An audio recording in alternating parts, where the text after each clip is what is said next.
Nous travaillons dans un hôpital de jour spécialisé dans l'accompagnement de personnes qui présentent des troubles anxio-dépressifs. Lors d'entretiens ouverts avec le public que nous accueillons, nous nous sommes rendus compte que pour beaucoup d'entre eux, l'estime de soi était très fragile, que parfois ça suscitait une vive souffrance dans la prise de parole et dans leur capacité à s'affirmer dans leur environnement personnel, familial ou professionnel.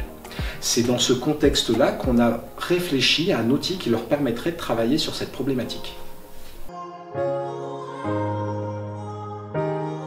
La solution à ce constat devait donc prendre la forme d'un moyen d'expression accessible à tous et où chacun aurait sa place. C'est ainsi que l'idée de la création d'un journal conçu par les patients a émergé. Cette proposition thérapeutique, elle se devait aussi de mettre en valeur les ressources propres de chacun. C'est pourquoi l'intégralité des étapes de la conception et de l'élaboration de ce journal appartient aux patients. Du choix du titre, au choix du logo, au choix de la ligne éditoriale et de la mise en page, et au choix aussi bien sûr des thématiques abordées dans ce journal.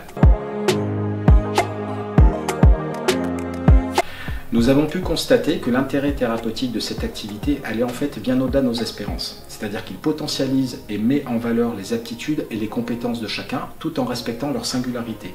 Il a permis l'acquisition de compétences et de techniques.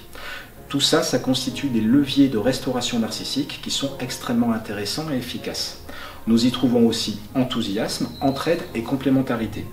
Les séances permettent aussi l'expression de désaccords qui sont si précieux pour des personnes qui souffrent d'un défaut d'affirmation de soi.